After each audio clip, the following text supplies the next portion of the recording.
Hello viewers, আসসালামু আলাইকুম। আজকে আপনাদেরকে তৈরি করে দেখাবো দেশি মুরগির রেসিপি আর কিভাবে এই দেশি মুরগি রান্না করলে সবচেয়ে বেশি মজার হয় সেটাই আপনাদের সাথে শেয়ার করব। তো আশা করছি আপনাদের কাছে ভালো লাগবে। দেশি মুরগি রান্না করার জন্য এখানে আমি একটা মুরগি নিয়েছি, দেশি মুরগিকে কেটে ধুয়ে ভালো করে পরিষ্কার করে নিয়েছি। তো এখন আমি ম্যারিনেট করব। এজন্য আমি এখানে স্বাদ মতো দিয়ে দিলাম লবণ, 1 চা চামচ পরিমাণ দিয়েছি হলুদের গুঁড়া, 2 চা চামচ পরিমাণ দিয়েছি মরিচের গুঁড়া, 1 চা চামচ পরিমাণ ধনিয়ার গুঁড়া, 1 চা চামচ পরিমাণ দিয়ে দিচ্ছি জিরার গুঁড়া, আদা রসুন বাটা দিয়ে দিচ্ছি 3 চা চামচ পরিমাণ। তো এখানে আমি উঁচু করে 3 চা চামচ পরিমাণ আদা রসুন বাটা দিয়েছি। আর এখানে দিয়ে দিলাম সরিষার তেল। তখন মশলাগুলো ভালো করে মাংসের সাথে মিশিয়ে নিচ্ছি। আর এখানে ভালো করে মাখিয়ে নেবেন, এতে করে কিন্তু মাংসের মধ্যে ঝাল লবণ পুরোটাই প্রবেশ করবে আর খেতেও ভালো লাগবে। তো ভালো করে মাখিয়ে নিয়ে আমি 10 মিনিটের জন্য রেস্টে রেখে দিব। আর 10 মিনিট পর আমি রান্না করব, এই জন্য কড়াইতে দিয়ে দিচ্ছি পরিমাণ মতো সরিষার তেল। আপনারা চাইলে এখানে সয়াবিন তেল দিয়েও রান্না করতে পারবেন। তেলটা যখন হালকা গরম হবে এখানে 1 চা চামচ পরিমাণ দিলাম জিরা, একটি তেজপাতা আমি মাঝখান থেকে চিড়ে নিয়েছি, 3টি দারচিনি আর 4টি দিয়ে দিচ্ছি ছোট এলাচ, একটি কালো এলাচ।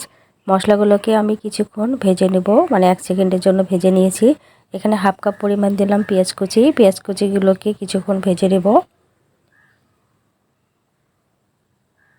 তো পেঁয়াজের মধ্যে যখন দেখবেন হালকা একটু কালার আসা শুরু করেছে আর পেঁয়াজটাও কিন্তু সিদ্ধ হয়ে গেছে, এই পর্যায়ে আমি ম্যারিনেট করে রাখা মাংসগুলো দিয়ে দিচ্ছি। আর মাংসগুলো দিয়ে ভালো করে নেড়েচেড়ে দিচ্ছি।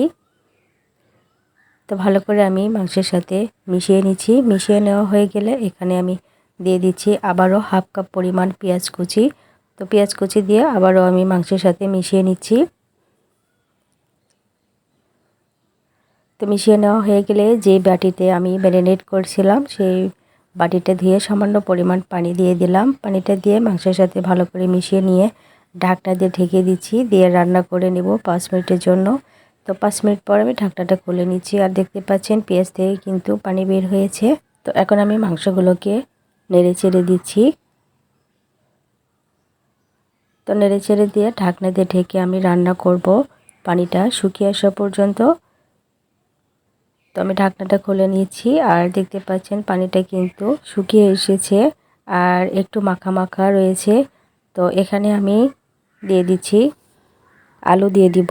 এখানে আমি 2টি মাঝারি সাইজের আলু নিয়েছি, আলুগুলোকে কেটে পরিষ্কার করে ধুয়ে নিয়েছি। আলুটা দিয়ে মাংসের সাথে আমি এখন বেশ কিছুক্ষণ কষিয়ে নিব।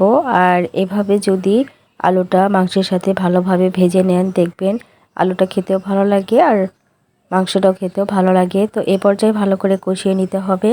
তো আমি প্রায় 10 মিনিটের মতো আলু আর মাংসগুলোকে কষিয়ে নিয়েছি। একদম যখন দেখবেন ভাজা ভাজা হয়ে এসেছে এই পর্যায়ে আমি দিয়ে দিচ্ছি 1.5 কাপের মতো দিয়েছি গরম পানি। তো এখানে অবশ্যই গরম পানি দিবেন।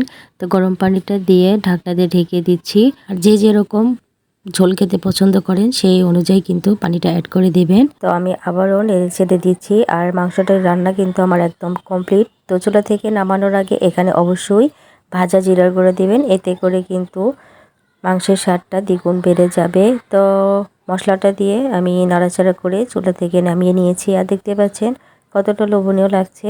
তো এখানে আমি একটা সার্ভিং ডিশে নিয়ে নিয়েছি। আর এভাবে একবার দেশি মুরগি রান্না করে দেখবেন, খেতে খুবই মজার হয়। তো আমার এই রেসিপি ফলো করে একবার রান্না করে দেখবেন, পরিবারের সবাই খুবই পছন্দ করবে। তো ভিডিওটি ভালো লাগলে লাইক কমেন্ট শেয়ার করবেন। আজকের মতো বিদায় দিচ্ছি। আসসালামু আলাইকুম।